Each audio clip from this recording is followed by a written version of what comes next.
মাগরিবের আজানের সময়, সূর্যাস্তের সময় তোমরা ছোট ছোট বাচ্চাদেরকে ঘরে ঢুকাও, জানলা বন্ধ করে দাও, দরজা বন্ধ করে দাও। এই সময় জিনদের চলাফেরা থাকে, তারা বাচ্চার ক্ষতি করবে। এই সময়টা পার হয়ে যাক, তারপরে দরজা জানলা খোলো, বাচ্চারা বাইর হবে, কোনো সমস্যা নেই। কত সতর্ক, কি পরিমাণ সতর্কতা! এই যে ফালাক নাস নাজিল হয়েছে কেন? ফালাক নাস নাজিল হয়েছে কেন? মিনাল জিন্নাতি ওয়ান নাস, এদের অনিষ্ট থেকে, মানুষ অনিষ্টকারী, জিন অনিষ্টকারী থেকে বাঁচার জন্য। জিন সব খারাপ না, যেটা অভিশপ্ত, এটা আপনার বিরুদ্ধে একেবারে ঘোষণা দিয়ে আল্লাহ থেকে শক্তি নিয়ে বলেছে, আমি মানুষকে ক্ষতি করব, আদামের জাতিকে আমি ক্ষতি করব। তো একটা হলো, এটা হলো অদৃশ্য আপনার একটা শত্রু। এই শত্রুর থেকে একটা অদৃশ্য ডিফেন্স লাগবে, না হলে বাঁচতে পারতেন না। বাঁচতে পারতেন না মানে আল্লাহ যতদিন বাঁচায় তো বাঁচবেন, কিন্তু অনেক বিপদে পড়ে যাবেন। এই জন্য একটা আমলের কথা বলি, আল্লাহুম্মা ইন্নী আউযু বিকা মিনাল খুবুসি বা বিসমিল্লাহ আল্লাহুম্মা ইন্নী আউযু বিকা মিনাল খুবুসি ওয়াল খাবাইস। একটু বড় করে পড়তে পারেন, সমস্যা নেই। এখন এই কথাটা যে বলেছেন, কি বলেছেন, এইটা হলো কথা। আল্লাহ, আমি তো ওখানে চলে যাচ্ছি, জিকির টিকির করতে পারবো না। এই সময় ওখানে তো থাকে খবিস আর খবিসা, বাথরুমে থাকে খবিস আর খবিসা, মিনাল খুবুসি ওয়াল খাবায়েস। আল্লাহ, আমাকে তো তারা ক্ষতি করবে, আমি আগেই তোমার সাহায্য চাই যেন তারা আমাকে বাথরুমে ক্ষতি করতে। এই জন্য পুরুষ বাথরুমে যাবে, মাথায় টুপি, টুপির পরে যদি পারেন টাওয়াল, যাওয়ার আগে ডিফেন্স, অদৃশ্য ডিফেন্স, আল্লাহুম্মা ইন্নী আউযু বিকা মিনাল খুবুসি ওয়াল খাবায়েস, এটা বলে যাবেন। আর দৃশ্যমান ডিফেন্স, মাথায় টুপি, উপরে টাওয়াল বা চাদর, গামছা, আর পায়ে স্যান্ডেল। স্যান্ডেল বাহিরেরটা নেওয়ার দরকার নেই, ভিতরের জন্য স্যান্ডেল রাখবেন। বাথরুমে মহিলারা যখন যাবেন, আপনারা মাথায় ভালো করে আঁচল বা ওড়না ভালো করে দিয়ে যাবেন, এই দোয়া পড়ে যাবেন, না হলে অনেক ক্ষতি হয়ে যাবে। বাথরুমকে সবসময় পরিচ্ছন্ন রাখবেন, পরিষ্কার রাখবেন, বাথরুমের দুর্গন্ধ যেন না হয়, এদিকেও সতর্ক থাকবেন। বাথরুমে প্রয়োজনে একজাস্ট ফ্যান লাগাবেন। যেই বাথরুমে আপনি অজু গোসল করেন, ওই বাথরুমে তো একদম পরিচ্ছন্ন রাখা আবশ্যক। যেই বাথরুমে অজু গোসল করেন না, সেটাকেও পরিষ্কার রাখার চেষ্টা করেন, কারণ এই খবিস, এই খান্নাস, এগুলি একবার ময়লাতে থাকে। বাথরুমে কখনো ময়লা কাপড়, আপনার যে কাপড়ে ময়লা আছে, এই কাপড় না ধুয়ে রেখে চলে আসবেন না। বুঝেন না কিছু আমি কি বলি? বাথরুমে আপনার যে কাপড়ে ময়লা আছে, ইশারা ইশারা, আপনার কাপড়ে যে ময়লা আছে, এটা পরিষ্কার না করে এটা রেখে চলে আসবেন না। ওই খান্নাস এগুলির অপেক্ষায় থাকে। একজনে গিয়ে পা দিয়ে ধাক্কা দিয়েছে কাপড়টা, সে রাগ হয়ে গেছে, রাগ হয়ে সে আপনাকে আক্রমণ করে বসবে, কিছু করার থাকবে না। মহতারাম, এগুলি বিশ্বাস করেন আর না করেন, আমরা বলি যেহেতু হাদিসে আসছে, আল্লাহ রাসূল বলেছেন, বাথরুমে প্রবেশের সময় কেউ যদি এই দোয়া পড়ে ঢুকে, আল্লাহ তাআলা একটা অদৃশ্য পর্দা দিয়ে দেন। একটা তো আপনার আছেই, চারদিকে ওয়াল, দরজা লক, তারপরে তো শয়তান আছে। আল্লাহ বলে, যে বলেছে আল্লাহুম্মা ইন্নী আউযু বিকা মিনাল খুবুসি ওয়াল খাবায়েস, একটা পর্দা পড়ে গেছে, শয়তান আর আপনাকে দেখে না, আপনার কোনো ক্ষতিও করতে পারে না। যেই কথাটা বোঝানোর জন্য গিয়ে দেখেন যে পড়ে আছে বেহুশ, উনি মাথার পাশে গিয়ে একদম সহজ আলহামদুলিল্লাহ সূরা পড়া শুরু করেছেন। আলহামদুলিল্লাহ পড়ে ফু দিয়ে পায়ের দিকে চলে যান, এরকম 7 বার পড়েছেন। 7 বার পড়ার পরে তাদের সাপে কাটা লোকটা উঠে বসে গেছেন, আর তাকে জিজ্ঞাসা করতেছেন আপনার কাছে এখন কেমন লাগে? সে বলতেছে, আমাকে যে সাপে কেটেছে এর কোনো আলামতই আমার শরীরে নাই। এই যে একটা জাদুকরী সূরা, সাপের বিষ সহ নেমে যায়, এই সূরাটা আমি কি প্রয়োগ করি সকালে একটু পানি খাওয়ার সময়, সন্ধ্যায় একটু পানি খাওয়ার সময়? একটু প্রয়োগ করে দেখেন না, আপনি নিজে নিজে পড়ে ফু দেন। একটা মানুষ পেটে ব্যথা অস্থির, তাকে একটু পানি আপনি দম, ভাই তাবিজ নিয়ে কথা আছে, ইখতলাফ আছে, তাবিজ জায়েজ না না জায়েজ, পড়া পানি নিয়ে কোনো ইখতলাফ নেই, ঝাড়ফু নিয়ে কোনো কি নেই, ইখতলাফ নেই, কোনো ভিন্ন মত নেই। আপনারা প্রতিদিন মাগরিবের পরে ফজরের পরে এটা দিতেছেন না, এটা তো সুন্নাত। ইখলাস, ফালাক, নাস এগুলি পড়ে পড়ে শরীরে ফু দিয়ে মোছা, এটা সুন্নাত, সুন্নাত আমল। তো ঝাড়ফু নিয়ে কোনো দ্বিমত নেই, তাবিজ কবজ নিয়ে অনেক কথা আছে পক্ষে বিপক্ষে। আচ্ছা, যে কথাটা বলতেছি, সূরা ফাতিহা একটু সহি শুদ্ধ আপনি পড়ে ফানিতে ফু দিছেন, এই ফানির মধ্যে MBBS FCPS সব ঢুকছে। না না, এটা ল্যাবে পরীক্ষা করা হয়েছে, তাও আমাদের মতো ছোটখাটো হাসপাতালে না, একদম ক্যান্টনমেন্টের যে হাসপাতাল, এটার নাম কি জানি, ক্যান্টনমেন্ট ঢাকা, যে আর্মি অফিসারদের জন্য যে হাসপাতাল, হ্যাঁ সিএমএইচ জাযাকুমুল্লাহ, সিএমএইচের ভিতরে এক রোগী ক্যান্সারে আক্রান্ত পড়ে আছে, শেষ অবস্থা। তো ওখানে আমি যে বুজুর্গের কথা বলি, ওনার নাম বলবো না, ওনাকে বলা হয়েছে, হুজুর আমাদের অমুক অমুকে তো ক্যান্সার আক্রান্ত হয়ে গেছে। হুজুর বললেন যে হ্যাঁ, আল্লাহর ইচ্ছা থাকলে আল্লাহ তাকে হায়াত রাখে, ক্যান্সার কি, এটা রোগ, ভালো হয়ে যাবে। আল্লাহ যদি না রাখেন তো একটা ফোড়া উঠলো তো মানুষ মরে যায়, আর জিন্দা মানুষও তো পড়ে আর মরে, এটা তো আরেক জিনিস। একটু পানি পড়ে দিয়েছেন, উনি পানি পান করেছেন, আস্তে আস্তে ওনার ক্যান্সার ভালো হয়ে গেছে। এখন ডাক্তাররা বলতেছে কি ঘটনা, কি ঘটনা, তো পানি পড়া খাইছে, ওই পানিটা আসেনি, আসে। এই পানি ল্যাবে নিয়ে পরীক্ষা করে দেখে, এই পানির মধ্যে এমন শক্তি সঞ্চারিত হয়েছে, যেই শক্তি ক্যান্সারের জীবনকে মেরে ফেলতে পারে। সব মুশকিলোं का हल है, मरीजों का शिफा है, दरियाए रहमत हक कुजू में भर दिया है। মহা একটা সমুদ্রকে আল্লাহ একটা লোটার বদনার ভিতরে ঢুকাইছেন, এটার নাম হচ্ছে সূরা ফাতিহা। একজনে বলে 10 জনে শুনে, এই জন্য মাইক লাগে, না হলে ওয়াজের জন্য, নসিহা পেশ করার জন্য তো মাইকের জরুরত নেই, আওয়াজকে বড় করার জন্য মাইকের জরুরত। এখন ওয়াজ যদি না থাকে, ভালো কথার চর্চা যদি না থাকে, সমাজে বড় ছোট থাকবে না, উঁচা নিচা থাকবে না, সম্মান, ইজ্জত, কদর এগুলি হারায় যাবে। যেমন আপনি আপনার সন্তানকে বলেন, বড়দের সামনে গিয়ে হাসাহাসি করিও না, মসজিদে গেলে আগে আগে সামনের কাতার যাওয়ার চেষ্টা করিও না, তুমি ছোট মানুষ, পিছনে থাকো। কেউ বসে গেলে তাকে ডিঙ্গাইয়া সামনে যাইও না। মানুষকে রাস্তায় দেখলে সালাম দিও। কেউ কিছু বললে, বড়রা কিছু বললে চুপ করে থাকো, উত্তর দিও না। এই সবগুলি কথা ওয়াজ।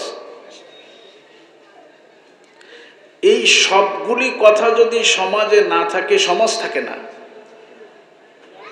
সমাজেই নষ্ট হয়ে যাবে। আপনি মনে করেছেন ওয়াজের দ্বারা কি হয়, কি ফায়দা, কি লাভ? না, এই যে মানুষ একজনকে, একজন স্যার, একজন ওস্তাদ, একজন গুরু, একজন শিক্ষক, একজন বয়স্ক মানুষকে দেখলে যে রাস্তা থেকে সরে যাচ্ছে, জায়গা দিয়ে দিচ্ছে, এটা কি এমনি এমনি? এটার পিছনে অনেক মেহনত হয়েছে, তো অনেক ওয়াজ হয়েছে, তারপরে মানুষ এটা শিখেছে। তো মুহতারাম, ওয়াজের একটা আসর আছে, প্রভাব আছে। মানুষ যত বড়, তার কথার প্রভাবও তত বড়। কিন্তু ওয়াজ করার জন্য অনেক বড় হওয়া লাগে না, এটা দায়ী, মাসাইল, ফাতাওয়া, ফিক, এগুলি বলার জন্য অনেক ইলম লাগে। দাওয়াতের কাজ, এটার জন্য অনেক বেশি ইলম লাগে না, এটা আপনিও পারেন। দেখেন মুয়াজ্জিন সাহেব যিনি মসজিদের, ওনার মর্যাদা, মর্তবা, ফজিলত কোথায়? এত বেশি আল্লাহ দিয়েছেন, ইমাম খতিব সাহেবের নামে নেই মুয়াজ্জিনের ফজিলতি খালি। কেন? ওই যে হাইয়া আলা সালাহ বলে, হাইয়া আলাল ফালাহ বলে মানুষকে বলে আসো নামাজের দিকে, আসো কল্যাণের দিকে। এই আসো বলার কারণে, এই দাওয়াত দেওয়ার কারণে তার মর্যাদা এত বেশি হয়ে গেছে, এটা এত দাম। আচ্ছা, এটা তো মুয়াজ্জিন মানুষ। আপনার ঘরে যে মোরগ রাতা, আমাদের নবী মুহাম্মদুর রাসূলুল্লাহ সাল্লাল্লাহু আলাইহি ওয়াসাল্লাম বলেছেন, তোমরা রাতাকে, মোরগকে গালি দিও না। লা তাসুব্বুদ্দিক, এটার গালি দিও না। এটা একটা ব্যতিক্রমী প্রাণী, এটা মানুষকে নামাজের জন্য জাগায়, নিজে উঁচা উঁচা আওয়াজে জিকির করে। হ্যাঁ, এটা তো দাওয়াতের কাজ করে। এই যে মোরগ দাওয়াতের কাজ করে, এই জন্য মোরগকে গালি দিতে নিষেধ করছে। আপনার ঘরে মোরগ ঢুকছে, এটা যদি রাতা হয়, তাকে একটু ইজ্জতের সাথে বের করবেন, যাও যাও যাও যাও যাও, বেরিয়ে যাও, বেরিয়ে যাও। লাঠি মারবেন না, বকাঝকা দিবেন না, নিষেধ করেছেন, নিষেধ করেছেন। তো মহতারাম, এই ওয়াজগুলির একটা ব্যতিক্রমী ফজিলত আছে, ব্যতিক্রমী ফজিলত আছে। আপনারা যে মাসাইল শুনতে আসছেন, ওয়াজ শুনতে আসছেন, ফাজাইল শুনতে আসছেন, দিন শিখতে আসছেন, এই আসা যাওয়ার পথে মুসলমানের কবরের আযাবগুলিও অনেক দিনের জন্য আল্লাহ মাফ করে দিয়েছেন। তো আমরা এগুলি কেন বললাম? এটার গুরুত্ব বোঝার জন্য। আর কোনো জিনিসের গুরুত্ব যদি না বুঝি, তাহলে এটা কদর থাকে না। এটা নবী সাল্লাল্লাহু আলাইহি ওয়াসাল্লামের আদব বয়ান করার আগে মানুষকে সতর্ক করে এটার আহমিয়ত, গুরুত্ব বুঝাতেন। যেমন দুটা বলি, একটা কি বলেছেন? বিদায় হজের ভাষণে বলেছেন, ভাষণ দেওয়ার আগে, খুতবা দেওয়ার আগে, কথা বলার আগে কি বলেছেন? আগামী বছর তোমাদের সাথে আবার আমি মিলিত হতে পারি কিনা সন্দেহ আছে। আমি এখন যা বলি খেয়াল করে শোনো। দেখেছেন, সতর্ক করতেছে। বলার আগে গুরুত্বপূর্ণ কথা হবে, তো এই জন্য সতর্ক। এই জন্য আমি ফজিলত বলতেছি। জীবনে প্রথম যেদিন ইসলামের কথা প্রকাশ্য বলবেন, অনুমতিপ্রাপ্ত হয়েছেন, তখন কি করেছেন? এটা আরবের রীতি আর প্রথা অনুযায়ী উনি একটু পাহাড়ের উঁচা জায়গায় উঠছেন, উঠে একটা চাদর, লাল চাদর হেলাইছেন, ঘুরাইছেন, আর মুখে সবাইকে ডাকছেন, মহল্লায় যারা আছেন তাদেরকে ডাকছেন, তোমরা সবাই আসো। তো এরকমভাবে লাল চাদর ঘুরিয়ে যদি ডাকা হয়, মহল্লার মানুষ বুঝে যায় যে পাহাড়ের পিছনে নিশ্চয়ই কোনো শত্রু আসছে, গুরুত্বপূর্ণ কোনো কথা বলবেন, এই জন্য আমাদেরকে ডাকা হচ্ছে। এটা হুজুর না, সবাই আরবের এটা নীতি ছিল। কারণ চতুর্দিকে পাহাড়, তো কেউ কিছু দেখে না। তো সব যখন একত্রিত হয়ে গেছে, হুজুর বললেন, আমি যদি বলি পাহাড়ের পাদদেশে অপর প্রান্তে তোমাদের সাথে যুদ্ধ করার জন্য তোমাদের শত্রুরা এসে উপস্থিত হয়েছে, তোমরা কি এ কথা বিশ্বাস করবে? তখন হুজুরের বংশের সব বলে উঠেছে, হ্যাঁ, আপনাকে আমরা আলামিন ডাকি, আপনার কথা আমরা বিশ্বাস করি, আপনার কাছে আমাদের সব আমানত। এই যে মানুষের চোখান্না, হ্যাঁ, শত্রু চলে আসছে, আক্রমণ করবে, এই যে মানুষ একেবারে শোনার জন্য এক দিল এক কান করে ফেলেছেন, তখন হুজুর ইসলামের দাওয়াতটা দিছেন, আল্লাহ আমাকে নবী করে তোমাদের জন্য প্রেরিত করেছেন। মনোযোগ আকর্ষণ করা। এই জন্য ওয়াজ নসিহতের এক আদব আছে, মজলিসের এক আদব আছে, যে আমার যখন শুনতে আর মনে চায় না বা ঘুম ঘুম ভাব চলে আসে, তখন আমি উঠে চলে যাব, কোনো গুনাহ হবে না, কোনো গুনাহ হবে না। তো খায়ের, আমি একটু কথা বলার চেষ্টা করতেছি, আল্লাহ যদি তৌফিক দেন আপনাদেরকে গুরুত্বটা বোঝানোর জন্য এই ভূমিকাটা পেশ করলাম। প্রথম আলোচনা, আমরা শ্রেষ্ঠ জাতি, বলেন আলহামদুলিল্লাহ। ওয়ালাকাদ কাররামনা বনি আদম, আমি সবচেয়ে সম্মানিত জাতি হিসাবে বনি আদমকে সৃষ্টি করেছি।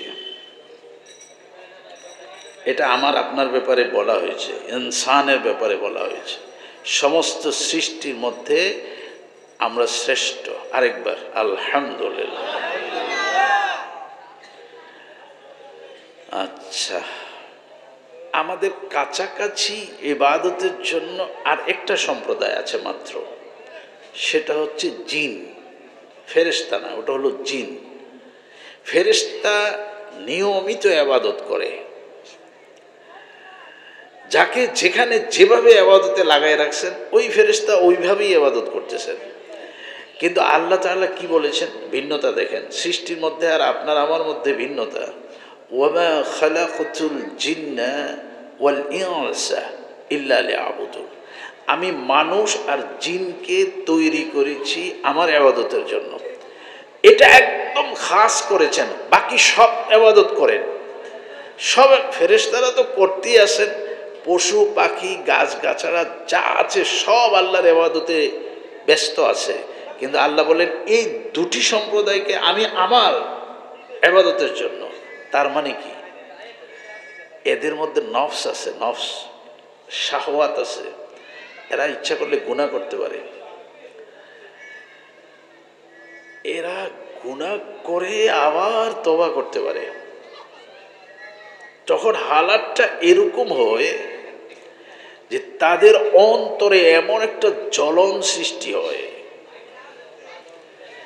যে আল্লাহ, আমি এত বড় অপরাধ করেছি, এত বড় মাফ করেছি, এখন আপনি তো আমাকে মাফ না করলে আমার আর কোনো পথ থাকে না।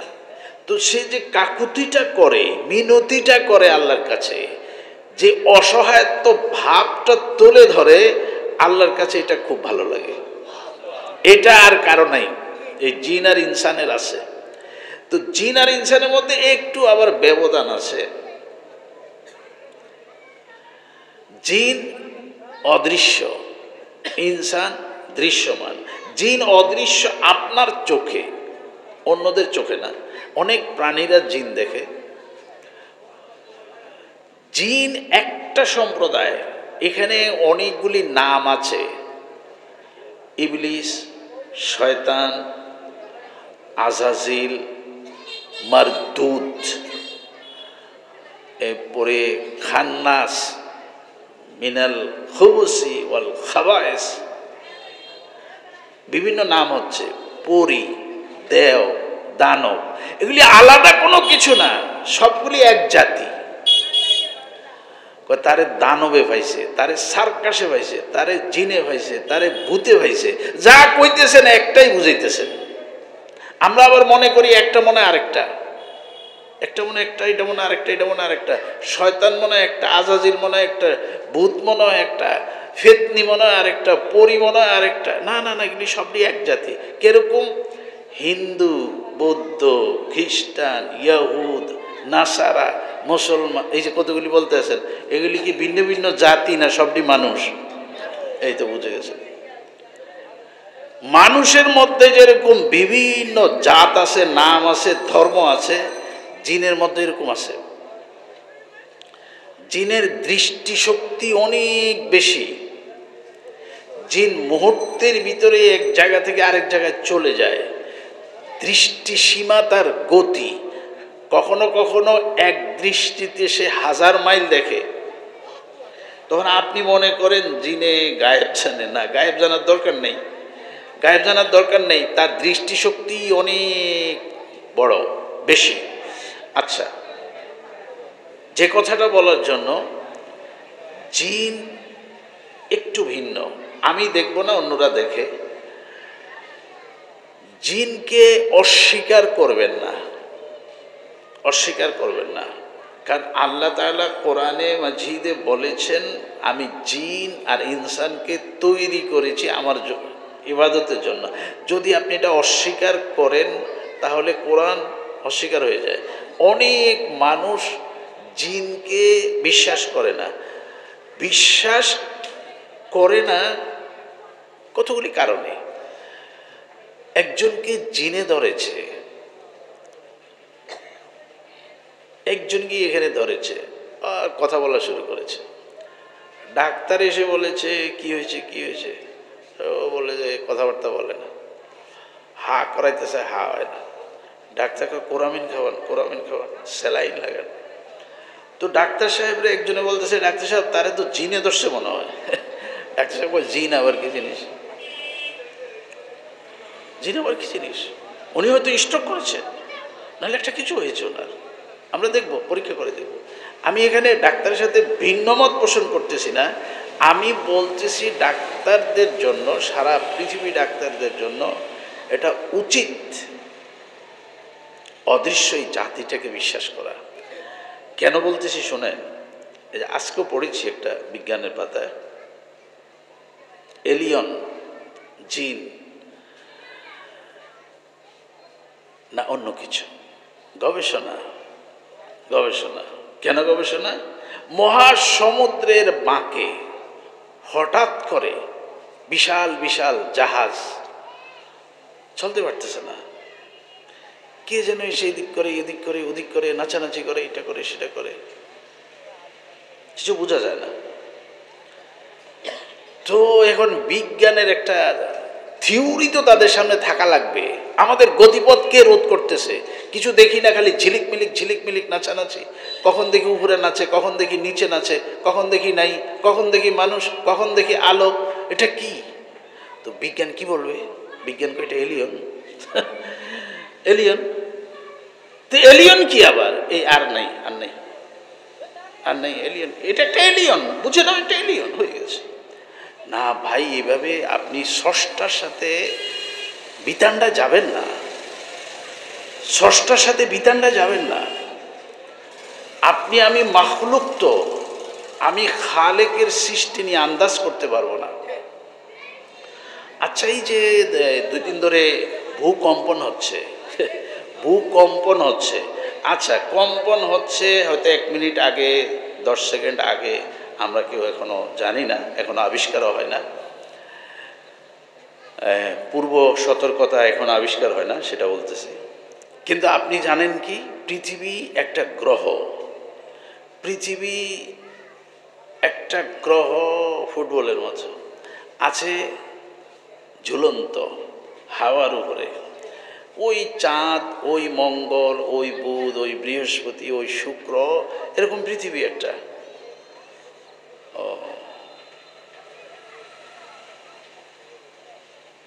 আচ্ছা, আছে কোথায়?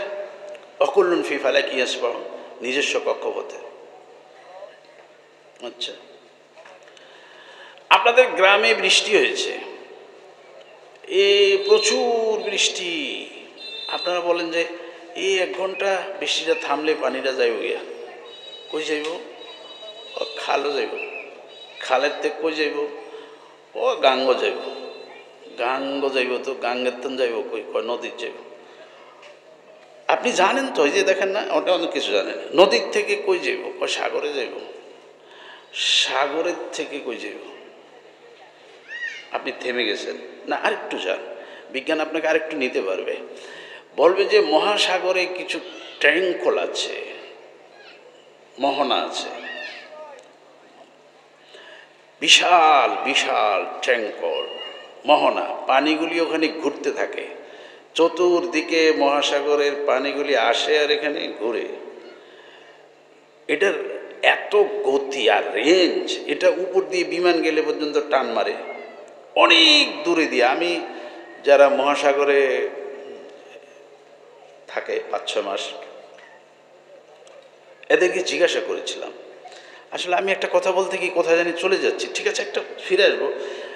আমি এদেরকে জিজ্ঞাসা করেছিলাম যে আপনারা কি ট্যাঙ্কল দেখেন, ট্যাঙ্কলে পড়েন, এই মোহনার ভিতরে পড়ে যান? বলে যে হাই কি বলেন, আমাদের ম্যাপ আছে না, আমরা কোথায় কোথায় ট্যাঙ্কল আছে এটা দেখেই তো চলতে হয়, না তো ওটা খাইয়ে ফেলবে আমাদের, মুহূর্তের ভিতরে শেষ হয়ে যাও। পৃথিবীর মধ্যে একটা বড় ট্যাঙ্কলের নাম হচ্ছে বারমুডা ট্যাঙ্কল। এটা একটা বিশাল এরিয়া নিয়ে চক্কর দিয়ে পানিগুলি আস্তে করে নিচের দিকে চলে যায়, আর যে কোথায় যায় আর কেউ বলতে পারে না, এ পর্যন্ত যায়। এখন আমি শুধু আপনাদেরকে বোঝার জন্য বলি, এটা না এমনি ওই যে বলের মতো ঝুলে রয়েছে, তো নিচের দিকে গেলে এটা যায় না আরেক গ্রহের ভিতরে পড়বে, তো পানিগুলি যায় কই? দরকার নাই ভাই, আপনি মাখলুক খালেকের মতো চিন্তা করেন না। এতগুলি মেমোরি আপনার মাথায় আমার মাথায় আল্লাহ দেয় নাই যে আল্লাহর গোটা সৃষ্টি নিয়ে আপনি ভাবতে পারবেন। জায়গায় নাই, এখানে জায়গায় নাই, এটা ধরবে না। কত গিগাবাইট আপনার সেল কোষ, আমার সেল কোষ কত এমবি নিবে, কতটুকু নিবে লোড? তো ভাই জিনকে আপনি অস্বীকার করেন কেন? জিনকে অস্বীকার করেন কেন? আস্তাগফিরুল্লাহ। বলতে পারতাম একটা কথা, কিন্তু সময়টা ভালো না, সময়টা ভালো না, খুব ইনসাফ করে কথা বলা লাগে। 7 দিন জ্বর, কিছু খায় না, 3 বছর একটা ছেলে, একদম খানা বন্ধ। ডাক্তারের যে ওষুধগুলি পায় এই ছেলে, এসবগুলি দিছে। ওই ফ্যামিলি চিন্তা করলো তার আচরণটা কিরকম, একটু পানি দিলেও এরকম করে, একটু ফিডার নিয়ে গেলে এরকম করে, একটা ফল নিয়ে খাবে না তো বাঁচবে কিভাবে? ডাক্তার বলেছে খাওয়ার পরে প্যারাসিটামল, খাইলে না প্যারাসিটামল। আচ্ছা একজনকে দেখাই, ওনার আইটেমটা পদটা বললাম না, তাহলে আপনার ভিন্নভাবে নিবেন, এই জন্য বলি না। একজন মানুষ আছেন, এগুলি বুঝেন, বাস এতটুকুই। ওনাকে কি বললো, ছেলে তো খাচ্ছে না একটা সপ্তাহ, এখন তো উঠে বসতেও পারে না। উনি একটু দেখলেন, দেখে বললেন যে ওর সাথে তো জিন আশ্রিত হয়ে আছে। আচ্ছা আমি একটু পানি পড়ে দিই, তো একটু পানি পড়ে দিয়েছেন আর একটু তোল পড়ে দিয়েছেন। 1 ঘন্টা পরে ছেলেটা খানা শুরু করেছে। আচ্ছা আপনি বলেন এখানে কোন এলিয়ন, এটা কোন শক্তি, এটা কি? আপনি অস্বীকার করেন কেন? আচ্ছা আমি তো কে? আমাদের নবী মুহাম্মদুর রাসূলুল্লাহ সাল্লাল্লাহু আলাইহি সাল্লাম বলেছেন, মাগরিবের আজানের সময়, সূর্যাস্তের সময় তোমরা ছোট ছোট বাচ্চাদেরকে ঘরে ঢুকাও, জানলা বন্ধ করে দাও, দরজা বন্ধ করে দাও। এই সময় জিনদের চলাফেরা থাকে, তারা বাচ্চার ক্ষতি করবে। এই সময়টা পার হয়ে যাক, তারপরে দরজা জানলা খোলো, বাচ্চারা বাইর হবে, কোনো সমস্যা নেই। কত সতর্ক, কি পরিমাণ সতর্কতা! এই যে ফালাক নাস নাজিল হয়েছে কেন? মিনাল জিন্নাতি ওয়ান নাস, এদের অনিষ্ট থেকে, মানুষ অনিষ্টকারী, জিন অনিষ্টকারী থেকে বাঁচার জন্য আপনাকে 2টা সূরা শেখানো হয়েছে। আচ্ছা বলি তো, আল্লাহ মানুষকে আর জিনকে সৃষ্টি করেছেন ইবাদতের জন্য। আমার বলার পয়েন্টটা হচ্ছে, সৃষ্টি কত জানি না, মাখলুক কত এটাও জানি না। শুনেন, এগুলি বুঝে শুনে খেয়াল রাখেন। মাখলুক কত, সৃষ্টি জীব কত, এটাও কেউ জানেন না। হুজুর জানি তো, আমি জানি তো। কি জানেন? 18,000। না 18,000 একটা মত, এরকম মত আছে 18,000। এটা আবার একটু কঠিন হয়ে গেছে। এই যে বলছেন আপনি 18,000, এরকম মতে আছে 18,000। এক একজনের এক এক কথা। কেউ বলেছে 40,000। যেমন ছোটকালে আমরা স্কুলে কি পড়েছি, ছোট ছোট বিজ্ঞানের পাতায় কি পড়েছি, গ্রহ হচ্ছে 60টা। গ্রহ কয়টা? 60টা পড়েছেন। তারপরে পড়েছেন 11টা। তারপরে গেছেন এই 40, 41, 42, 43, 44 পর্যন্ত আমি ধারাবাহিক পড়েছি।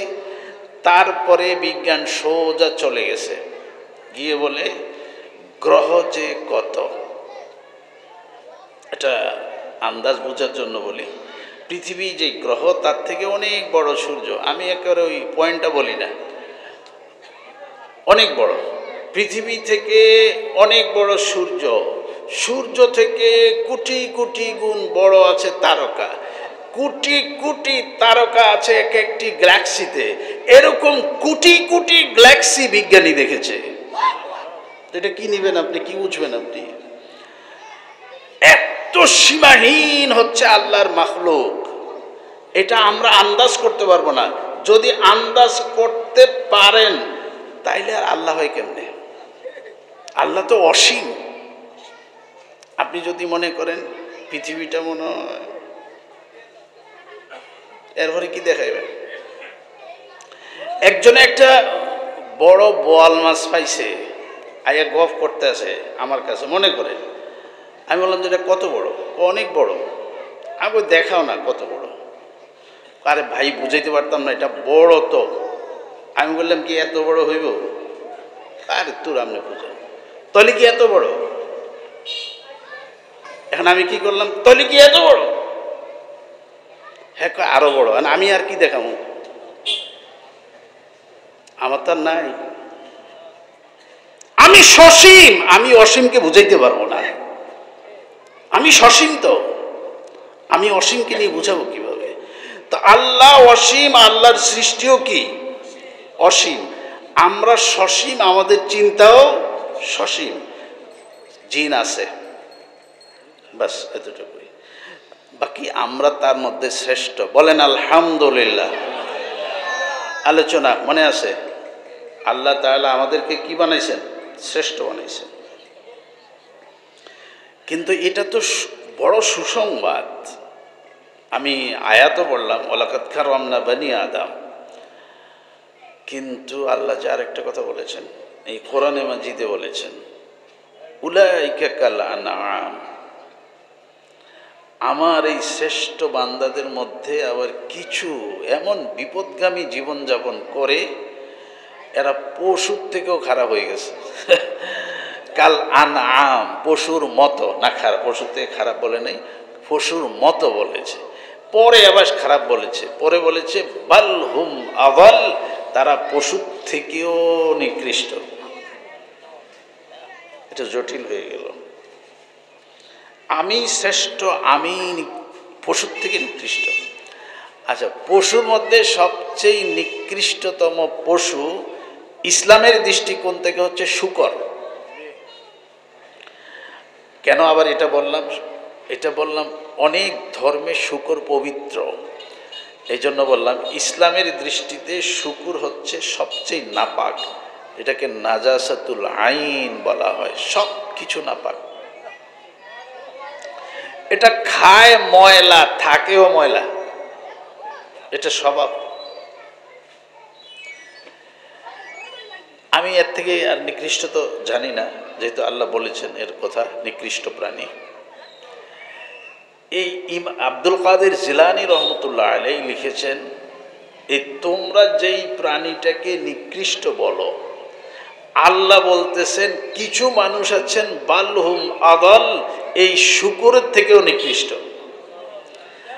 এটা উনি দেখাইতেছেন কেমনে? উনি, এটা আব্দুল কাদের জিলানীর বক্তব্য, এটা কোনো কোরআন হাদিসের বক্তব্য না।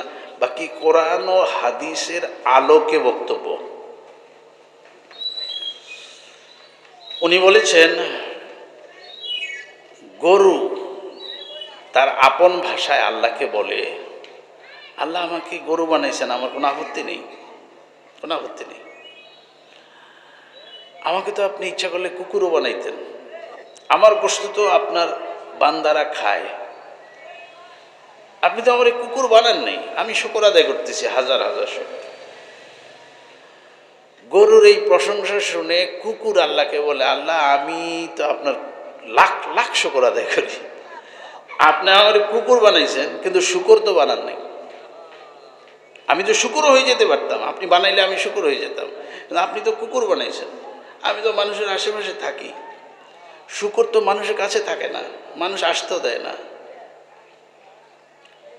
শুকর কথা শুনে বলে, আল্লাহ আমি আপনার কাছে কোটি কোটি শুকর আদায় করি, আপনি আমাকে শুকর বানাইছেন কিন্তু বেনামাজি বানান নাই। উলাইকা কাল আনআম বাল হুম আযাল, আমি শ্রেষ্ঠ, আমি নিকৃষ্ট। তো মুহতারাম, ওই শ্রেষ্ঠ মানুষের জন্য আল্লাহ একটা গ্রন্থ দিয়েছেন, এটার নাম কোরআনে মাজিদ, কোরআনে হামিদ, আল কোরআনুল কারীম, আল কোরআনুল কারীম। এই কোরআন হচ্ছে আবার পৃথিবীর শ্রেষ্ঠ কিতাব, বলেন আলহামদুলিল্লাহ। যার উপরে নাজিল হয়েছেন আমাদের নবী মুহাম্মদুর রাসূলুল্লাহ সাল্লাল্লাহু আলাইহি ওয়াসাল্লাম, উনি হচ্ছেন আবার সর্বশ্রেষ্ঠ সত্তা জাতি, সর্বশ্রেষ্ঠ নবীদের মধ্যে ওনার সম্মান ইজ্জত। আবার যেই ফেরেশতার মাধ্যমে নাজিল হয়েছেন উনি হচ্ছেন ফেরেশতাদের মধ্যে সর্বশ্রেষ্ঠ। যেই রাতে যেই মাসে নাজিল হয়েছেন ওই মাসও শ্রেষ্ঠ, ওই রাতও শ্রেষ্ঠ। এত শ্রেষ্ঠ, আপনারা শ্রেষ্ঠ, আপনাদের নবী শ্রেষ্ঠ, আপনাদের কিতাব শ্রেষ্ঠ, আপনাদের যেই ফেরেশতার মাধ্যমে নাজিল হয়েছে ওই ফেরেশতা শ্রেষ্ঠ, রমজান মাস মাসের মধ্যে শ্রেষ্ঠ, রাতের মধ্যে লাইলাতুল কদর শ্রেষ্ঠ।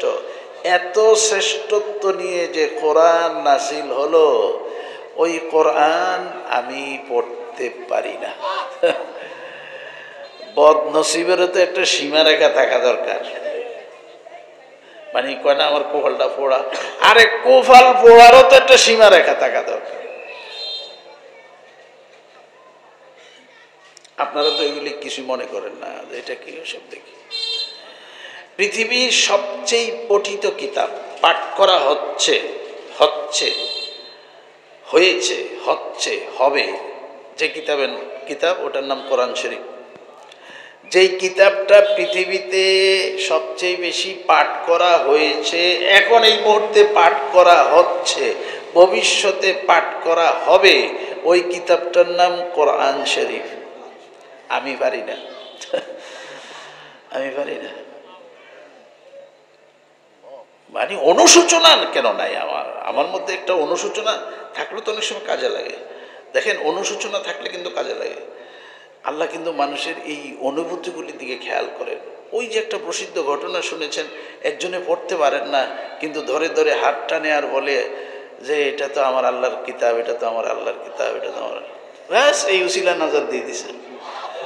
এই জন্য প্রেরণা তো খুব দামি জিনিস, আফসুসও লাগে, আফসুস লাগে, আরে আমি পড়তে পারলাম না, আরে এখনো ভালো করে পড়তে পারি না, এই আফসুস টাকা। একজন এখন না ঘড়ি আছে, মাইক আছে, একটা সময় তো গেছে ছিল না, তো মানুষজন আসতেন, বসে থাকতেন, নামাজ যখন বুঝতেন যে সবাই চলে আসছে তখন দাঁড়াইতেন। তো একজন মুসল্লি নিয়মিত আসেন, জামাতে নামাজ পড়েন, জামাত মিস করেন না, খুব খেয়ালের সাথে। কোন একটা কারণে আজকে আসতে পারেন নাই, মনে করেন এখানে আসছেন, আসার পরে দেখে আপনারা বাইরে হয়ে যাইতেছেন নামাজ পড়ে।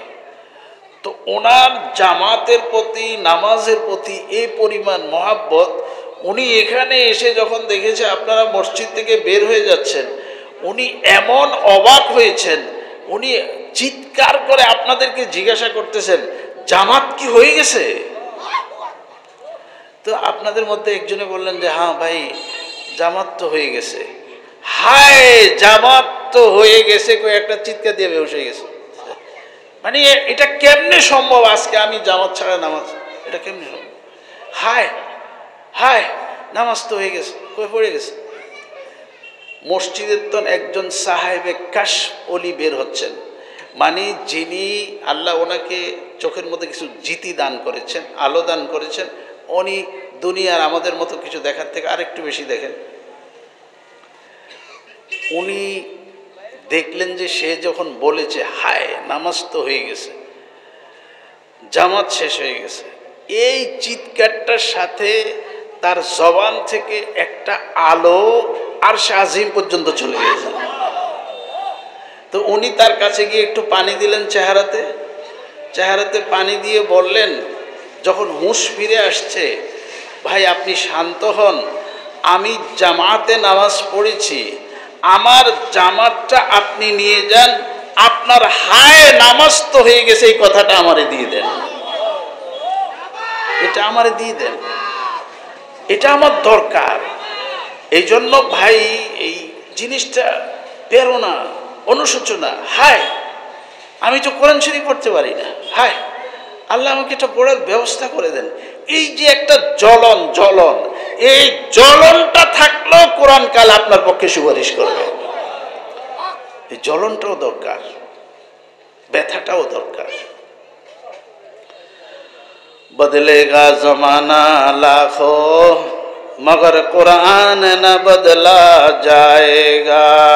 ला इलाहा इल्लल्लाह, ला इलाहा इल्लल्लाह, ला इलाहा इल्लल्लाह।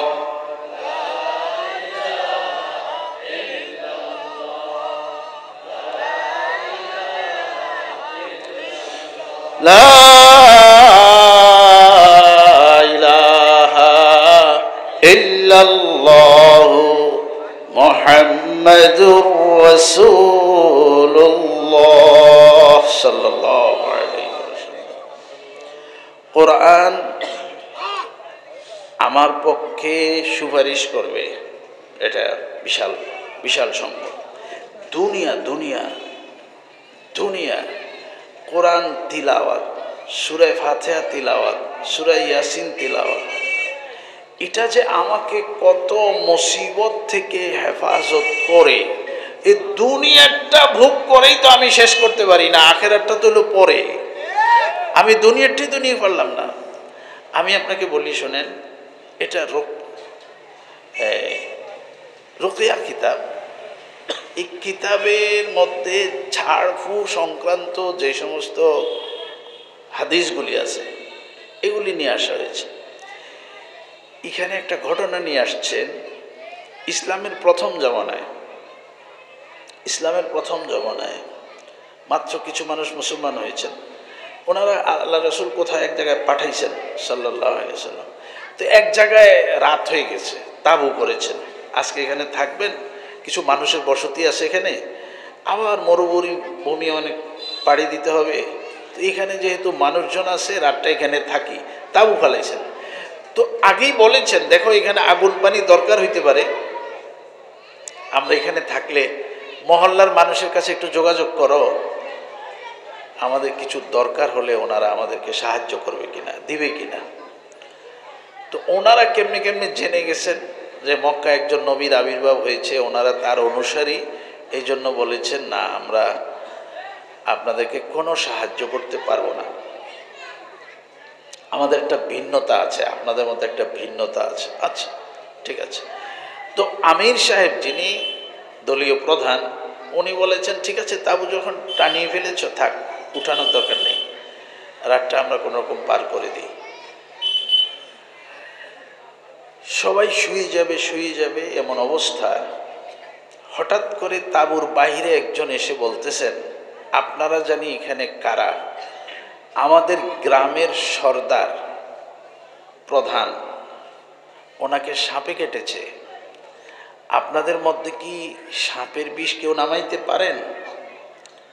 তো সাহাবারা তো বলেছি আগের জাহেলিয়াতের জামানা থেকে ফিরে আসছেন, নতুন ধর্মে মাত্র দিন চর্চা করতেছেন, সবাই চুপচাপ। একজন সাহাবী বলে উঠলেন যে হ্যাঁ আমি সাপের বিষ নামাইতে পারি, তবে তোমাদের কারো সাপের বিষ নামাবো না, কারণ তোমরা আমাদেরকে দানা পানি দিতে অস্বীকার করেছ, আমাদেরকে হেল্প করতে অস্বীকার করেছ, আমি যাব না। তো সে বলতেছে আপনি যা চান তা দিব, আমাদের সর্দারকে সাপে কেটেছে, উনি বলে সেই মুখস্থ ওয়াজে হবে না, আমাকে 100 বকরি দিতে হবে। 100 বকরি দিতে হবে। ঠিক আছে,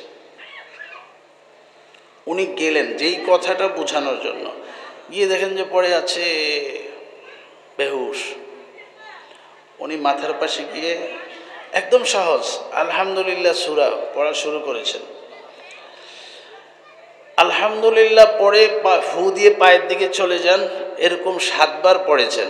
7 বার পড়ার পরে তাদের সাপে কাটা লোকটা উঠে বসে গেছেন, আর তাকে জিজ্ঞাসা করতেছেন আপনার কাছে এখন কেমন লাগে? সে বলতেছে আমাকে যে সাপে কেটেছে এর কোনো আলামতই আমার শরীরে নাই। এই যে একটা জাদুকরী সূরা সাপের বিষ সহ নেমে যায়, এই সূরাটা আমি কি প্রয়োগ করি সকালে একটু পানি খাওয়ার সময়, সন্ধ্যায় একটু পানি খাওয়ার সময়? একটু প্রয়োগ করে দেখেন না, আপনি নিজে নিজে পড়ে ফু দেন। একটা মানুষ পেটের ব্যথা অস্থির, তাকে একটু পানি আপনি দম, ভাই তাবিজ নিয়ে কথা আছে, ইখতিলাফ আছে, তাবিজ জায়েজ না না জায়েজ, পড়া পানি নিয়ে কোনো ইখতিলাফ নেই, ঝাড়ফু নিয়ে কোনো কি নেই, ইখতিলাফ নেই, কোনো ভিন্ন মত নেই। আপনারা প্রতিদিন মাগরিবের পরে ফজরের পরে এটা দিতেছেন না, এটা তো সুন্নাত। ইখলাস ফালাক নাস এগুলি পড়ে পড়ে শরীরে ফু দিয়ে মোছা, এটা সুন্নাত, সুন্নাত আমল। তো ঝাড়ফু নিয়ে কোনো দ্বিমত নেই, তাবিজ কবজ নিয়ে অনেক কথা আছে পক্ষে বিপক্ষে। আচ্ছা, যে কথাটা বলতেছি সূরা ফাতিহা একটু সহি শুদ্ধ আপনি পড়ে ফানিতে ফু দিছেন, এই ফানির মধ্যে MBBS FCPS সব ঢুকছে। না না, এটা ল্যাবে পরীক্ষা করা হয়েছে, তাও আমাদের মতো ছোটখাটো হাসপাতালে না, একদম ক্যান্টনমেন্টের যে হাসপাতাল, এটার নাম কি জানি, ক্যান্টনমেন্ট ঢাকা, যে আর্মি অফিসারদের জন্য যে হাসপাতাল, হ্যাঁ সিএমএইচ জাযাকুমুল্লাহ, সিএমএইচ এর ভিতরে এক রোগী ক্যান্সারে আক্রান্ত পড়ে আছে, শেষ অবস্থা।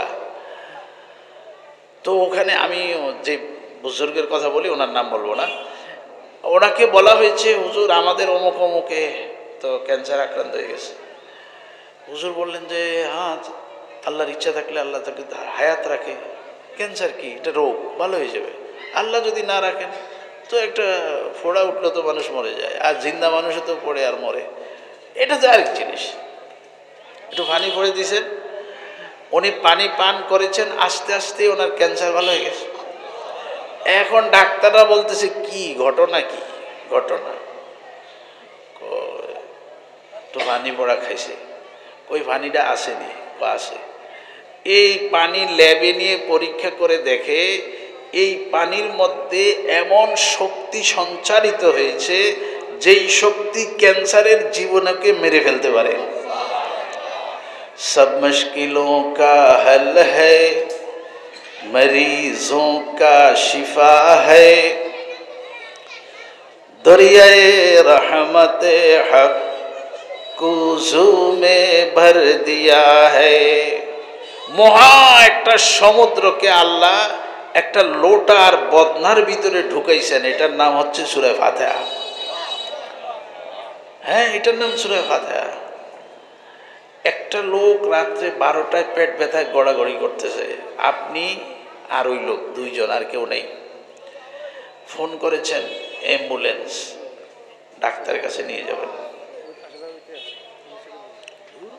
অ্যাম্বুলেন্স বলতেছে আমি তো ঢাকা আসছি সকালে, আসতে 2 ঘন্টা লাগবে। আবার ফোন করেছেন আপনার পরিচিত এক ডাক্তারের কাছে, ডাক্তার সাহেব বলেছে রাত 12টা আমি বাইর হই না। চিন্তা করলেন এইরকম পেট ব্যথা তো দেখি না, এটা কি, না কোনো অন্য কিছু, ওই যে একটু আগে বলেছি, না কোনো অন্য কিছু। আচ্ছা, একটু ইমাম সাহেবরে মুয়াজ্জিন সাহেবরে ফোন দিয়ে দেখি।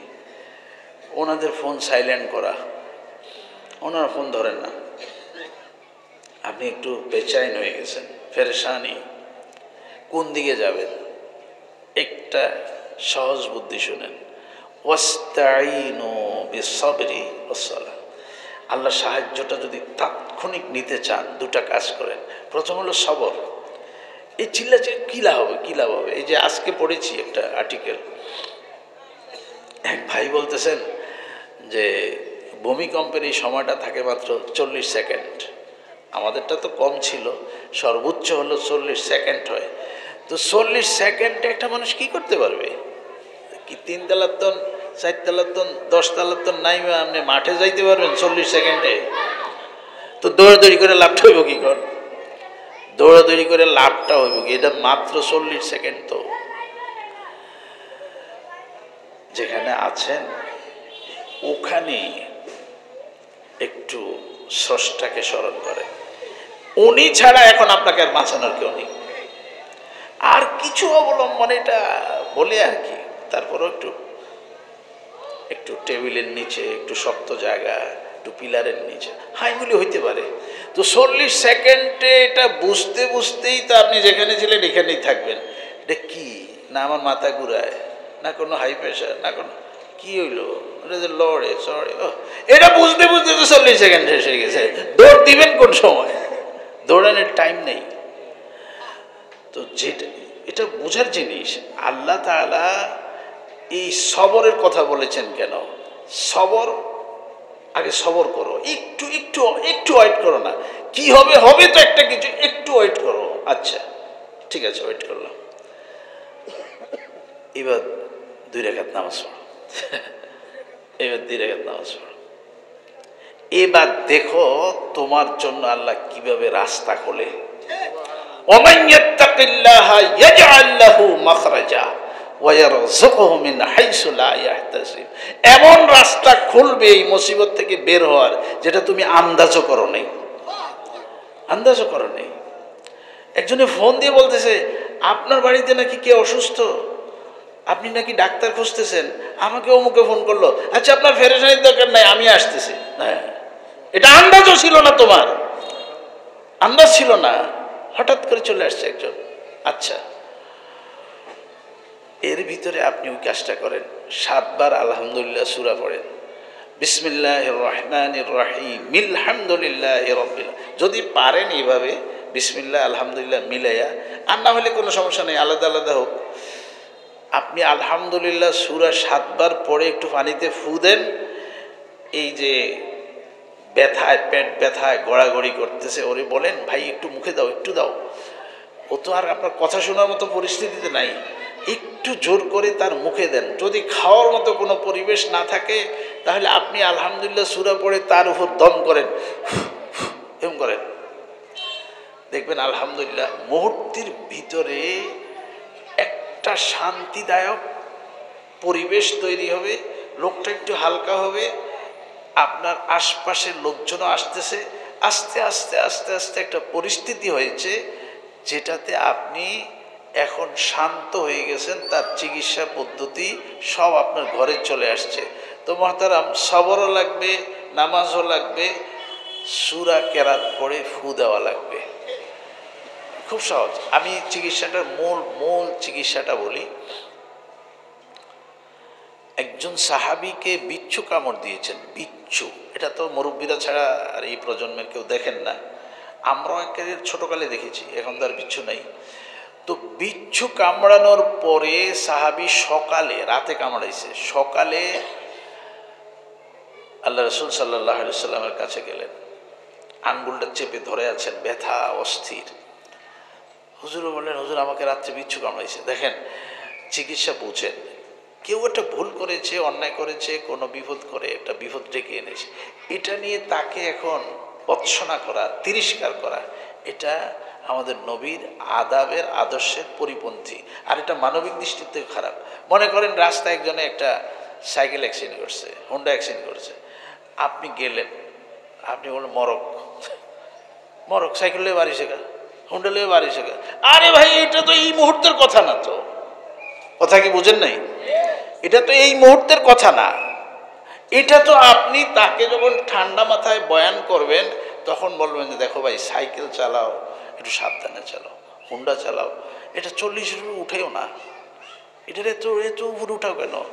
আর তোমার বয়স যদি 40 না হয় তুমি হুন্ডাই চালাইও না। যত নিচে বয়স তত হুন্ডার গতি বেশি, যত বয়স বেশি তত হুন্ডার গতি কম। বুঝেন নাই? তাহলে হুন্ডা চালাইব কে? যার বয়স 40-এর উপরে সে। এটা আপনি ওয়াজ করবেন ওয়াজের টাইমে না। এখন রাস্তায় বেড়ায় হুন্ডা সব ওইটা রক্তাক্ত হয়ে গেছে, আপনি গো বিস্মরক হুন্ডালে বাড়ি শেখা, এটা না, এটা আদব না, এটা নিয়ম না। আমাদের নবীকে সাপে বিচ্ছু কামড়াইছে, সাহাবী আসছে, একটা মূল কথা বলে দিতে পারতেন যেটা উনি অনেক পরে বলেছেন। হুজুর তার হাতটা নিয়ে নিলেন, ইখলাস, ফালাক, নাস পরে ফু দিলেন। আরেক সাহাবীকে বললেন একটু জারিরা নিয়ে আসো, চিরতা চিরতা। তো সাহাবী দৌড়ে গেলেন চিরতা আনার জন্য। হুজুর আরও কিছু দোয়া পড়লেন, আল্লাহুম্মা মুসাগির আল কবির ও মুকাব্বির সগীর সগীর মাবি। জারিরা নিয়ে আসছে সাহাবা, এটাকে নরম করলেন, নরম করলে আক্রান্ত স্থানে প্রলেপ দিলেন। হুজুরের ফুয়ের সাথেই তো সব শেষ হয়ে গেছে, বুঝছেন না? তারপরও আমাদেরকে তো পুরোটা শিখাইতে হবে না যে প্যারাসিটামল খাইছো জ্বর ভালো হয়ে গেছে, না আল্লাহ ভালো করলে ভালো হবে। প্যারাসিটামল খাও, আল্লাহর কাছে সাহায্য চাও, এই দুইটা শিখাইতে হবে। তো এই জন্য ওষুধের লেগে পাঠাইছে, আবার নিজে ফু দিছে। এখন ঔষধের প্রলেপ দিয়ে যখন সাহাবী ঠান্ডা হয়ে গেছে, কোনো ব্যথা বেদনা নাই, তখন মূল কথাটা ওয়াজটা করতেছে। আমরা তো প্রথমে ওয়াজ করি, রাসূল চিকিৎসার পরে ওয়াজ করেছে। বলতেছে তুমি যদি রাতে ঘুমানোর পূর্বে পড়তে বলতে আউযু বিকালিমাতিল্লাহি তাম্মাতি মিন শাররি মা খালাক 3 বার, তোমাকে বিচ্ছু কামড়ানোর সাহস পেত না। ওয়াজটা কোন সময় করা লাগছে? ওয়াজের টাইম আছে তো, আন্দাজের টাইমে তো ওয়াজ হবে না। তো মোহতারাম, আপনি ইখলাস, ফালাক, নাস, আউযু বিকালিমাতিল্লাহি তাম্মাতি মিন শাররি মা খালাক এগুলি পড়ে বাচ্চাদের উপরে নিজের উপরে তো দম করা লাগবে। ডিফেন্স একটা হলো অদৃশ্য ডিফেন্স লাগবে, আর একটা হলো দৃশ্যমান ডিফেন্স লাগবে। কারণ আছে, কারণ হলো ওই যে জিন, জিনের মধ্যে যেটা অভিশপ্ত, এরই জটিল একটা কথা রয়ে গেছে, তখন বলিনি। জিনের মধ্যে যেটা অভিশপ্ত এ আপনার জন্য ক্ষতিকর। সব জিন খারাপ না, ফাইকারি গালাগালি করা ঠিক না। এই যে এখন কথা বলতেছি, হাওয়ায় ভাষা জিন আছেন এখানে সেখানে, ফাইকারি জিনদেরকে, জিন জাতিকে খারাপ বলবেন না। একজনের দোষ করলে সবাইকে গালি দেওয়া যেরকম ঠিক না, এরকম ঠিক না। যেই জিন অভিশপ্ত ওটাকে শয়তান বলে। কিন্তু আমাদের নবী মুহাম্মদুর রাসূলুল্লাহ সাল্লাল্লাহু আলাইহি ওয়াসাল্লামের হাতে অসংখ্য জিন ইসলাম গ্রহণ করেছেন, বায়াত হয়েছেন, জিকির আজগার করেছেন, আলেম হয়েছেন। আর বাকি ঘটনা তো আমি অনেকগুলি বলতে পারি, আপনারা এই জমানায় বলেছি না, এগুলি অনেক কথা বলা নিষেধ, বলি না। আরও দেখেন না কেমনে রয়েছে চতুর্দিক থেকে জামানায়। ঘরের ভিতরে কথা বলা যায় না, আর বাইরে কথা বলবো কিভাবে? না হলে আমি তো উজানির থেকে আসছি, আমি উজানির জিনের 3টা ঘটনা ঘটাইতে পারতাম, এমন 3টা ঘটনা শোনাইতে পারতাম যে চাক্ষুষ ওদের সাথে কি কথা হয়। একটা দৃশ্য আপনারা দেখে আসবেন, এই উজানির কারি ইব্রাহিম সাহেব রহমতুল্লাহ আলাইহির যে কবরস্থানটা, এখানে কোনো লাইট নেই, না মাহফিলের সময় না এখন নাই, এটা অন্ধকার। তো আমাকে এসে, আমি তো যেহেতু এখন থাকি মাদ্রাসায়, তো আমাকে হুজুর এখানে আমরা হাঁটতে একটু জিয়ারতে যাই, একটু সমস্যা হয়, তা আপনি রাত্রে যাওয়ার তো দরকার কি, দিনে করলে হয় না? ও রাত্রে কি নিষেধ নেই? আমি কেন রাত্রে নিষেধ না, দরকারটা কি আপনার? সাহস না থাকলে না যাও, কয়েকটা লাইট দিলে আপনার সমস্যা কি? তা আমি বললাম লাইট দিলে তো ভাঙ্গেলায়, লাইট দিলে তো নাই। তো নাই কেন? জিনে ধরছে ছাত্র একটারে, কিরে তোরা লাইট ভাঙ্গস, কি সমস্যা কি? আমরা রাত্রে জিয়ারত করতে আসি, লাইট থাকলে আমাদের একটু সমস্যা হয়। আছে তো মুসলমান জিন আছে তো। তা আমি বলতেছি জিন সব খারাপ না, যেটা অভিশপ্ত। এটা আপনার বিরুদ্ধে একেবারে ঘোষণা দিয়ে আল্লাহ থেকে শক্তি নিয়ে বলেছে, আমি মানুষকে ক্ষতি করব, আদামের জাতিকে আমি ক্ষতি করব। তো একটা হলো, এটা হলো অদৃশ্য আপনার একটা শত্রু। এই শত্রুর থেকে একটা অদৃশ্য ডিফেন্স লাগবে, না হলে বাঁচতে পারতেন না। বাঁচতে পারতেন না মানে আল্লাহ যতদিন বাঁচায় তো বাঁচবেন, কিন্তু অনেক বিপদে পড়ে যাবেন। এই জন্য একটা আমলের কথা বলি। একটা তো বললাম ফালাকনাস সকাল বিকাল পড়া। আরেকটা শত্রু আছে আমার নফস, এই আলোচনা তো আর করলাম না। তো একটা দুইটাই অদৃশ্য, একটা হলো নফস, একটা হলো শয়তান। আর এমনি তো সাপ বিচ্ছু মানুষ কত শত্রু আছে, সেটা দৃশ্যমান। শয়তান আপনাকে যেই সময়গুলিতে বেশি ধোঁকা দেয়, আক্রমণ করে, ক্ষতি করে, শুনেন, ধোঁকা মানে গুনাহ করায় না, ধোঁকা মানে অনেক রকমের বিপদ, শারীরিক ক্ষতিও করে, আপনাকে অনেক অসুস্থ করে ফেলে। এর মধ্যে উল্লেখযোগ্য দুইটা সময় হচ্ছে, একটা হচ্ছে ঘুম, আরেকটা হচ্ছে যখন আপনি বাথরুমে যান। তো ঘুমানোর আগে এই জন্য এতগুলি ওজিফা আছে, দোয়া আছে, দোয়া পড়ে শুইলে আর ওরা ক্ষতি করতে পারে না, এটা ঘোষণা দেওয়া আছে। তো এই জন্য আপনারা অনেক দোয়া পড়ে ঘুমান। আরেকটা হলো বাথরুম, এটা কিন্তু সবাই বুঝেন না এবং সবাই এখানে সতর্ক থাকেন না, এই জন্য আলোচনাটা করে ফেলি। সতর্ক থাকবেন বাথরুমে যাওয়ার সময়। এই যে মাদ্রাসা, এখানে ছোট ছোট বাচ্চারা, একটু আগে আপনারা দেখেছেন ছোট ছোট মেয়েরা আল্লাহ 99 নাম পড়েছেন। আমাকে যদি এখন বলেন যে হুজুর আপনি পড়েন, আমি পারবো না, কারণ আমাদেরকে এই সময় ওই সময়টাতে এইভাবে পড়ানো হয়নি, যে এখন যেভাবে বাচ্চাদেরকে মাস করানো হয়। তো এই নুরানি পদ্ধতিটা যেভাবে সহি শুদ্ধ করে কোরআনের তালিম দেওয়ার একটা বিশ্বব্যাপী মিশন চালাচ্ছে আল্লাহ, এর প্রতিষ্ঠাতা এবং পরিচালনা পর্ষদ যারা যারা আছেন, আল্লাহ সবাইকে কবুল ও মঞ্জুর করেন। আচ্ছা, এটা একটা দোয়া করে নিলাম, এটা দ্বারা আমার ফায়দা হবে, আপনাদেরও ফায়দা হবে। আমি যে কথাটা বলতেছিলাম, ছোট ছোট বাচ্চারা মক্তবে একটা দোয়া শিখে, আল্লাহুম্মা ইন্নী আউযু বিকা মিনাল খুবুসি। এটা কোথায় প্রবেশ করার পূর্বে? হ্যাঁ, ওই যে মাশাআল্লাহ একজন বলেছেন আগে, বাথরুমে প্রবেশ করার পূর্বে। পূর্বে মানে আগে, মানে কি প্রবেশ করতে শুরু করবেন না। এখানে একটা সতর্কতা, মসজিদে ডান পা দিয়ে প্রবেশ করিতে এই দোয়া পড়িতে হয়, আল্লাহুম্মা ইফতাহলি। এখানে ঠিক আছে, ডান পা দিয়ে প্রবেশ করিতে ঠিক আছে, কিন্তু আমি নিজেই আমি সাক্ষী, ছোটকালে কোনো একজনের কাছে আমি এভাবে পড়েছি, বাথরুমে বাম পা দিয়ে প্রবেশ করিতে এই দোয়া পড়িতে হয়। ওই যে মসজিদে ডান পা দিয়ে, তো উনি মনে করেছেন বাথরুমে যাইতে তো বাম পা, তো বাম পা দিয়ে প্রবেশ করিতে এই দোয়া। আসলে বাথরুমে প্রবেশ করিতে না, বাথরুমে যাওয়ার ইচ্ছা করিলে, বলেন বাথরুমে যাওয়ার ইচ্ছা করিলে, কারণ বাথরুমে বাম পা দিয়ে প্রবেশ করলে তো আপনি ভিতরেই চলে গেছেন, তখন জিকির তো হবে ভিতরে। ভিতরে তো জিকির জায়েজ নাই, বাথরুমের ভিতরে জিকির জায়েজ নাই। তো এই জন্য ইচ্ছা করিলে, আগে আপনি বাথরুমে যাবেন তখন আপনি বলে নেবেন আল্লাহুম্মা ইন্নী আউযু বিকা মিনাল খুবুসি, বা বিসমিল্লাহ আল্লাহুম্মা ইন্নী আউযু বিকা মিনাল খুবুসি ওয়াল খাবায়েস, একটু বড় করে পড়তে পারেন, সমস্যা নেই। এখন এই কথাটা যে বলেছেন, কি বলেছেন, এইটা হলো কথা। আল্লাহ, আমি তো ওখানে চলে যাচ্ছি, জিকির টিকির করতে পারবো না।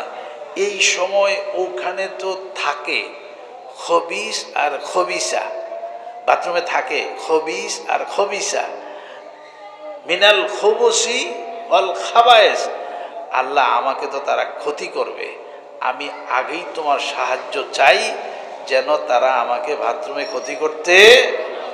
এই জন্য পুরুষ বাথরুমে যাবে, মাথায় টুপি, টুপির পরে যদি পারেন টাওয়াল, যাওয়ার আগে ডিফেন্স, অদৃশ্য ডিফেন্স, আল্লাহুম্মা ইন্নী আউযু বিকা মিনাল খুবুসি ওয়াল খাবায়েস, এটা বলে যাবেন। আর দৃশ্যমান ডিফেন্স, মাথায় টুপি, উপরে টাওয়াল বা চাদর গামছা, আর পায়ে স্যান্ডেল। স্যান্ডেল বাহিরেরটা নেওয়ার দরকার নেই, ভিতরের জন্য স্যান্ডেল রাখবেন। বিজ্ঞানের এই উৎকর্ষতার জমানায় এই প্রতিটি সুন্নতের হিকমত আলহামদুলিল্লাহ আমি বলি। আজকে শুধু এখানে আমি শেষ করে দিব কথা। এই অদৃশ্য শক্তির দুই সময়ে মানুষকে ধোঁকা দেয়, এই জন্য সতর্ক থাকবো। বাথরুমে মহিলারা যখন যাবেন, আপনারা মাথায় ভালো করে আঁচল বা ওড়না ভালো করে দিয়ে যাবেন, এই দোয়া পড়ে যাবেন, না হলে অনেক ক্ষতি হয়ে যাবে। বাথরুমকে সবসময় পরিচ্ছন্ন রাখবেন, পরিষ্কার রাখবেন, বাথরুমের দুর্গন্ধ যেন না হয় এদিকেও সতর্ক থাকবেন। বাথরুমে প্রয়োজনে একজাস্ট ফ্যান লাগাবেন। যেই বাথরুমে আপনি অজু গোসল করেন ওই বাথরুমে তো একদম পরিচ্ছন্ন রাখা আবশ্যক। যেই বাথরুমে অজু গোসল করেন না সেটাকেও পরিষ্কার রাখার চেষ্টা করেন, কারণ এই খবিস, এই খান্নাস এগুলি একবার ময়লাতে থাকে। বাথরুমে কখনো ময়লা কাপড়, আপনার যে কাপড়ে ময়লা আছে এই কাপড় না ধুয়ে রেখে চলে আসবেন না। বুঝেন না কিছু আমি কি বলি? বাথরুমে আপনার যে কাপড়ে ময়লা আছে, ইশারা, আপনার কাপড়ে যে ময়লা আছে এটা পরিষ্কার না করে এটা রেখে চলে আসবেন না। ওই খান্নাস এগুলির অপেক্ষায় থাকে। একজনে গিয়ে পা দিয়ে ধাক্কা দিয়েছে কাপড়টা, সে রাগ হয়ে গেছে, রাগ হয়ে সে আপনাকে আক্রমণ করে বসবে, কিছু করার থাকবে না। মহতারাম, এগুলি বিশ্বাস করেন আর না করেন আমরা বলি, যেহেতু হাদিসে আসছে, আল্লাহ রাসূল বলেছেন বাথরুমে প্রবেশের সময় কেউ যদি এই দোয়া পড়ে ঢুকে, আল্লাহ তাআলা একটা অদৃশ্য পর্দা দিয়ে দেন। একটা তো আপনার আছেই, চারদিকে ওয়াল, দরজা লক, তারপরে তো শয়তান আছে। আল্লাহ বলে, যে বলেছে আল্লাহুম্মা ইন্নী আউযু বিকা মিনাল খুবুসি ওয়াল খাবায়েস, একটা পর্দা পড়ে গেছে, শয়তান আর আপনাকে দেখে না, আপনার কোনো ক্ষতিও করতে পারে না। এই দুই সময় শয়তানের ধোঁকা থেকে আল্লাহ হেফাজত করুক, বলেন আমিন। এবং বেঁচে থাকার কৌশলগুলি অবলম্বন করবেন। আচ্ছা, তো কোরআনের মাদ্রাসার সামনে তো কোরআন নিয়ে আলোচনা হচ্ছে, দোয়া কালাম নিয়ে আলোচনা হচ্ছে। আরেকটা কথা বলে আমি শেষ, আজান হচ্ছে আমি শুনছি। কবর তো একটা জায়গা আছে না সবার জন্য, তো সবাই তো একই পথে যাব, কবরে কেউ নাই এটাও শোনেন, কিন্তু হাদিসে আসছে আমাদের নবী বলেছেন যে রাতে এশার পরে সূরা মুলক পড়ে, সূরা মুলক, তাবারাকাল্লাযী বিয়াদিহিল মুলক ওয়া হুয়া আলা কুল্লি শাইইন কাদির, 30 আয়াত। কোরআন শরীফ তার কবরে বন্ধু হয়ে যাবে, বন্ধু সাথী হয়ে যাবে, ফেরেশতাদের সাথে যুদ্ধ করবে, আল্লাহর সাথে মামলা মোকদ্দমা করে আপনাকে জান্নাতে দেওয়া পর্যন্ত সে আপনার সাথে থাকবে। সূরা মুলক আমাকে, আপনাকে, আমার ছেলে মেয়েকে, আপনাদের ছেলে মেয়েকে, আমার নাতিপুতিকে, আপনাদের নাতিপুতিকে, আমার প্রতিবেশীকে, আপনাদের প্রতিবেশীকে, সকল মুসলিম, সকল মুসলিমা, সকলকে আল্লাহ শুদ্ধ করে কোরআন শরীফ পড়ার তৌফিক দান করেন, সূরা মুলক তেলাওয়াত করার তৌফিক দান করেন। অদৃশ্য শত্রু, দৃশ্যমান শত্রু থেকে কোরআনকে ডিফেন্স করার, কোরআন দিয়ে মোকাবেলা করার আল্লাহ আমাদেরকে সে তৌফিক দান করেন। ওয়া আখির দাওয়ানা আলহামদুলিল্লাহি রাব্বিল আলামিন।